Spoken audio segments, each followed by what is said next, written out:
미나상 건니치와 안녕하세요. 해커스 일본어 최연지입니다.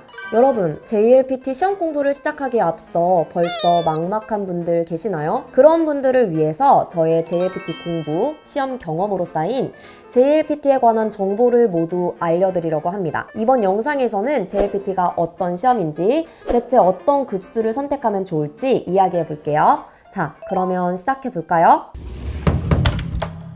먼저 JLPT는 어떤 시험일까요? JLPT는 일본어를 모국어로 하지 않는 사람들의 일본어 실력을 측정하는 시험으로 일본 정부 산하의 공적 기관이 주최하는 시험이에요. 그래서 전 세계 다양한 기관과 기업에서 활용하는 일본어 능력 시험이라고 할 수 있습니다. 시험 레벨은 총 5개의 단계로 나뉘어져서 가장 쉬운 급수인 N5부터 가장 어려운 급수인 N1 레벨까지 있어요. 즉 숫자가 작아질수록 어려워진다고 생각하시면 됩니다. 시험 접수는 공식 홈페이지 또는 우편 접수로 가능한데요. 매년 7월과 12월 첫 번째 일요일 1년에 단 2번만 치러지는 시험이고 매년 4월과 9월에 접수를 진행하니 해당 기간을 놓치지 않도록 공식 홈페이지를 확인해 주세요. 대신 시험 성적의 유효기간은 없다는 것도 JLPT의 특징이라고 할 수 있어요. 다만 때에 따라서 최근 성적을 요구하는 기관도 있답니다. 저는 일본 대학 진학을 위해서 처음으로 JLPT 학습을 시작했었고 실제로 N1 취득 후에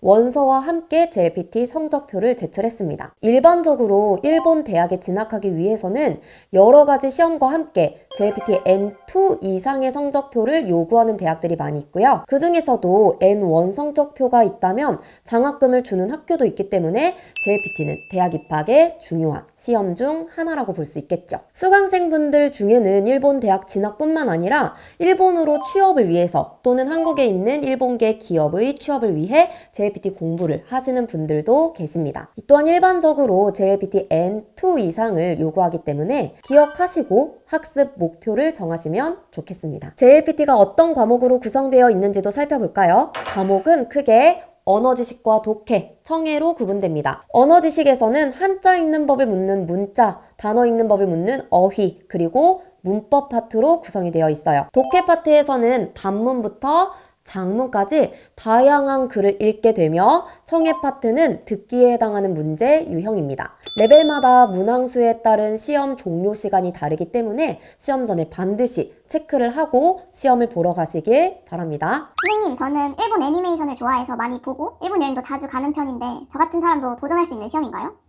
네. 질문 주신 것처럼 일본 애니메이션이나 J-POP, 일본 여행 등을 통해서 일본어를 많이 접하면서 일본어 공부에도 관심이 생기신 분들이 많으시죠. JLPT는 일본 유학이나 취업을 위해 준비하는 분들도 있지만 단순히 외국어 능력 향상을 위해 볼 수도 있습니다. 그래서 자기 일본어 실력이 어느 정도 되는지 궁금하실 것 같기도 한데요. 간단하게 급수별 수준도 소개해 볼까요? JLPT N5는 가장 기초적인 레벨로 히라가나, 가타카나, 일상생활에서 쓰이는 기본적인 한자를 이해하고 일상 대화를 천천히 말하면 이해할 수 있는 정도의 수준이에요. 약 100개의 한자가 출제되기 때문에 부담 없이 공부할 수 있기도 합니다. N4는 기본적인 어휘나 한자를 사용해서 쓴 일상생활과 관련된 화제의 글을 읽고 이해할 수 있는 정도예요. 약 300개의 한자를 외워야 하며 1500개의 단어를 익히게 됩니다. N3는 중급 수준으로 600자의 한자를 외워야 해요. 일상 화제에 대해 쓰인 구체적인 내용의 글을 읽고 이해할 수 있으며 자연스러운 속도의 회화를 듣고 구체적인 내용이나 등장인물의 관계를 이해할 수 있는 레벨입니다. N2는 주로 일본 학교에 진학할 때 요구되는 레벨로 약 1000자의 한자를 암기하여 신문이나 잡지, 기사 등 논지가 정확한 글을 이해할 수 있는 정도의 수준입니다. 마지막으로 N1은 한자 2000자를 외울 정도로 어려운 난이도의 실력을 요구하는 레벨입니다.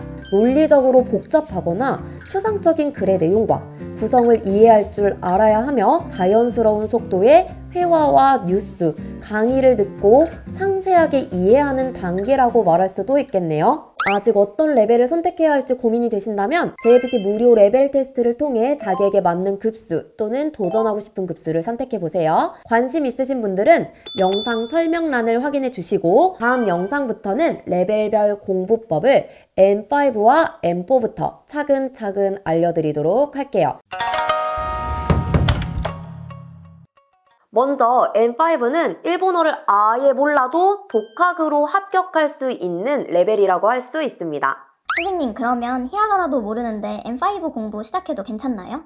네, 가능하죠. 공부하려면 일단 교재를 준비해야겠죠? JLPT 한 권으로 합격 교재 맨 앞에 있는 기초 학습 코너를 통해 일본어를 아예 모르는 분들도 공부를 시작할 수 있습니다. 히라가나와 가타카나 읽는 법, 그리고 어휘와 문법의 기초를 먼저 익히고 학습을 시작하면 JLPT 공부가 더욱 쉬워질 거예요. M5는 일본 문자에 대한 기본적인 이해가 필요하고 가장 쉬운 레벨이라 해도 단어와 한자 암기는 필요해요. 물론 다른 급수에 비해 히라가나의 비중이 크지만 한자도 등장하기 때문입니다. 더 높은 급수보다 출제되는 단어량이 적고 단어가 반복해서 나오는 경향이 있기 때문에 자주 출제되는 단어를 보면서 한자를 함께 익히면 좋은 학습 습관을 들일 수 있어요.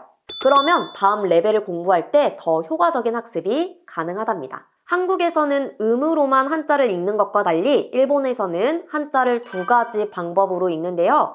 음으로 읽는 음독과 뜻으로 읽는 훈독에 대해 익숙해지고 한자마다 가지고 있는 음독과 훈독을 모두 알고 있어야 해요. 예시 문제를 볼까요? 한국에서는 이 한자를 목이라고 읽어요. 그런데 일본어에서는 이 한자를 훈독, 즉 뜻으로는 키라고 읽고 음으로는 모크라고 읽습니다. 그래서 나무는 키라고 읽고 목요일은 목요일이라고 읽게 됩니다.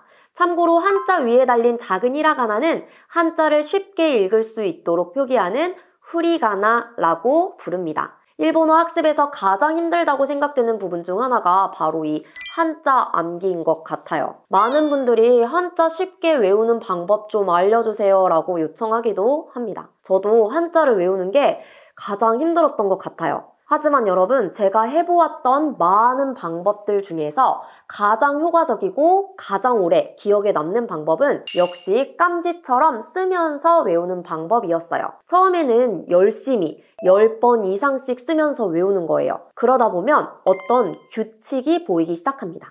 예를 들어서 인변자가 들어간 한자는 사람과 관련된 뜻을 가지는구나. 간머리가 위에 덮인 한자는 집 안을 연상해보면 되겠구나. 이런 식으로요. 안이라는 한자를 볼까요? 위에 간머리가 달려있으니 집 안이구나 생각하면 되고요. 그 안에 누가 있나요? 여자가 있어요. 그래서 집의 지붕 아래에서 사람이 쉬고 있는 모습이니까 편안하다는 의미가 있는 한자예요. 그렇기 때문에 안전, 안심과 같은 단어들에 사용하게 되는 거죠. 어느 정도 단어를 열심히 외우다 보면 이런 규칙이 보이기 시작하는 거예요. 첫 시작은 깜지, 기억해 주세요.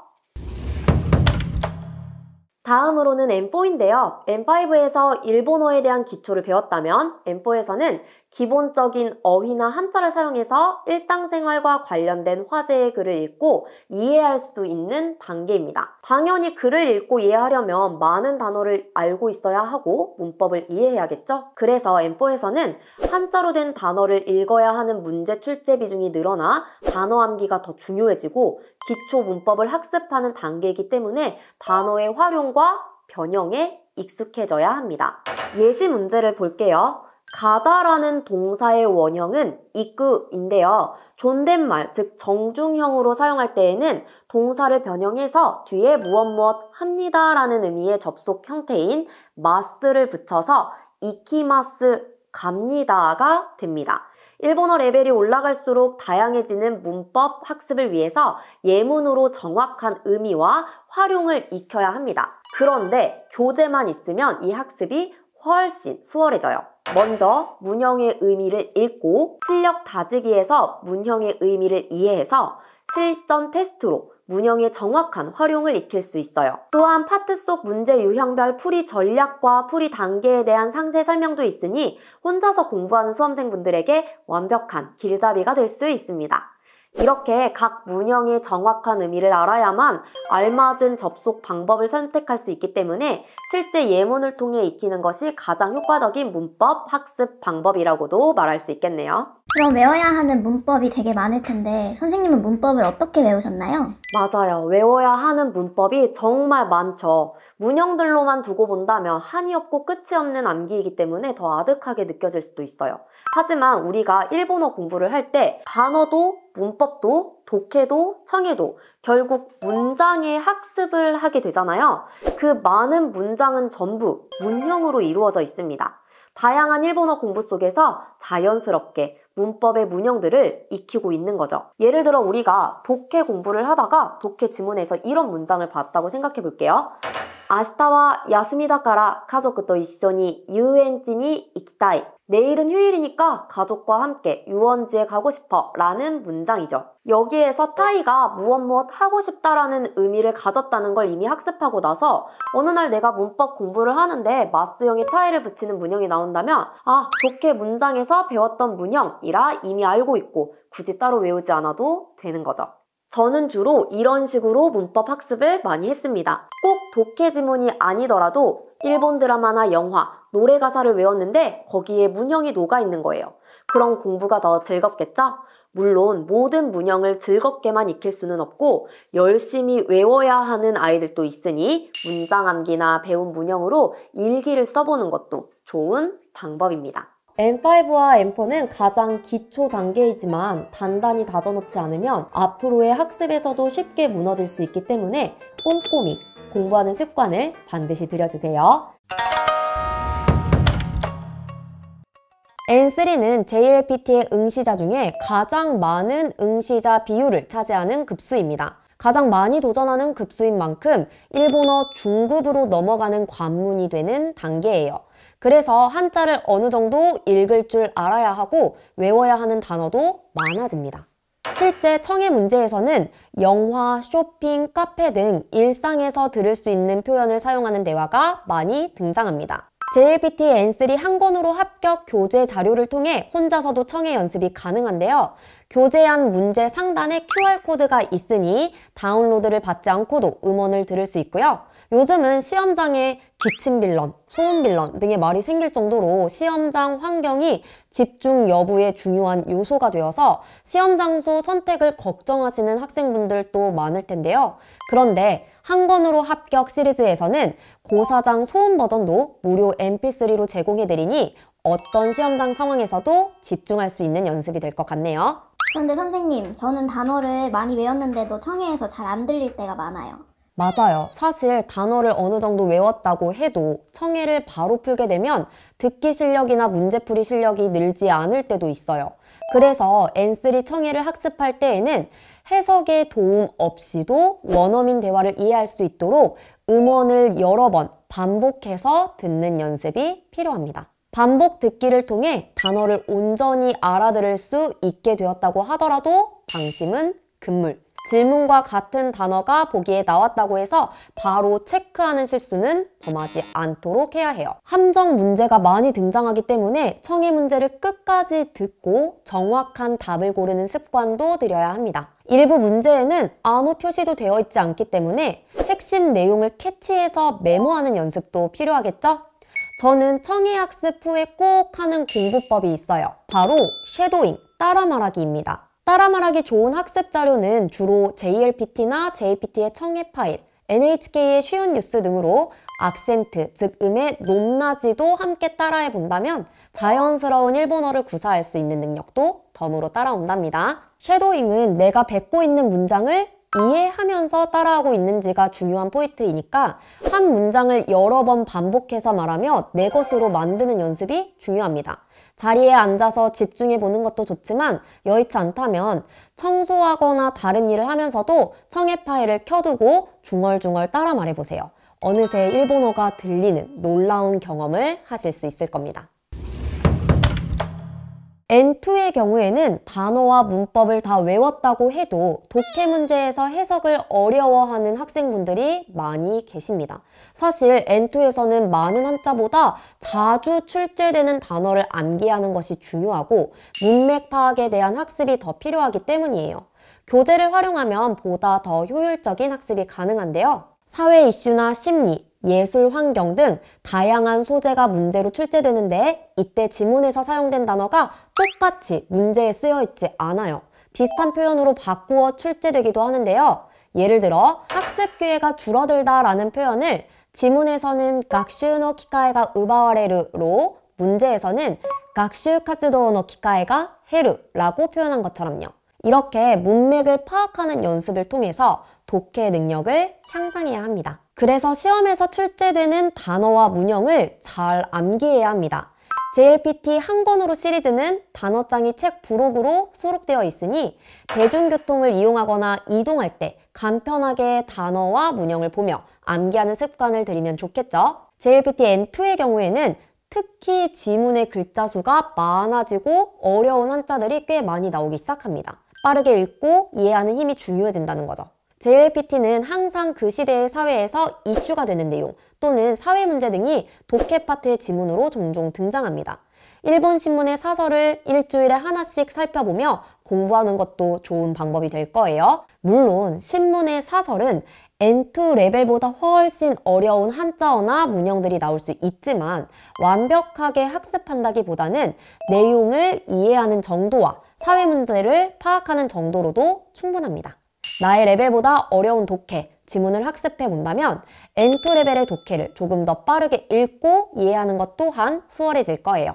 난이도가 높아질수록 암기해야 할 단어와 문법의 수가 훨씬 더 늘어나 부담을 느끼실 수 있지만 단계가 올라갈수록 여러분의 일본어 실력은 더 늘어날 거란 점도 잊지 마세요.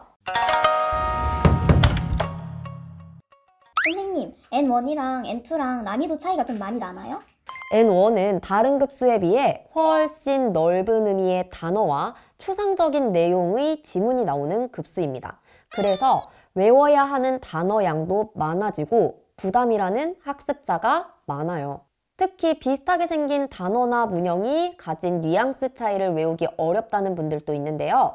예시 문제처럼 비슷한 형태의 문맥에 맞는 조사, 부사, 접속사 등이 주어지고 빈칸에 들어갈 올바른 표현을 골라야 하는 문제가 등장하는데요. 각 문형에 대해 정확히 알고 있지 않으면 풀 수 없겠죠. 심지어 독해 파트에서는 인문, 사회, 과학기술 등 다양한 주제로 문제가 출제돼요. 논설문이나 논평처럼 복잡한 논리 구조로 되어 있는 글도 많이 등장합니다. 단어도 어려운 주제인데 문형까지 정확히 알지 못하면 문제풀이가 쉽지 않아요. 문형을 온전히 이해하여 문제를 풀기 위해서는 예문을 통해서 그 문형의 의미와 접속 형태를 확실하게 파악해야 합니다. 그리고 애니메이션이나 드라마로 일본어에 귀가 트였다고 해도 N1 청해 시험만 보면 듣기에서 많이 틀린다고 하시는 분들도 있어요.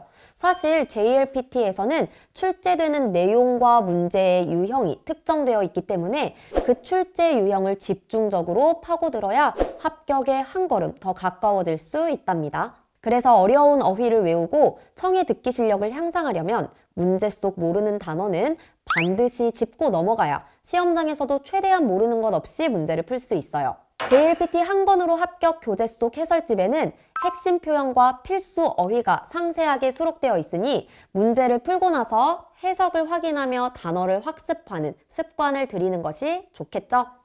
그리고 청해에서는 혼동을 주는 함정이 많고 선택지가 문제지에 쓰여 있지 않은 경우도 있기 때문에 중요한 포인트가 들리면 메모를 하는 습관을 들여야 해요. 또한 별도의 답안 마킹 시간이 없기 때문에 정답 선택지에 대한 확신이 생기면 바로 마킹을 하는 것도 좋은 방법입니다. 저는 단어를 외울 때 주로 쓰면서 읽는 편인데 선생님만의 독특한 단어 암기법이 있나요? N1은 특히 어려운 한자어가 많이 나옵니다. 이런 걸 실생활에서 사용한다고?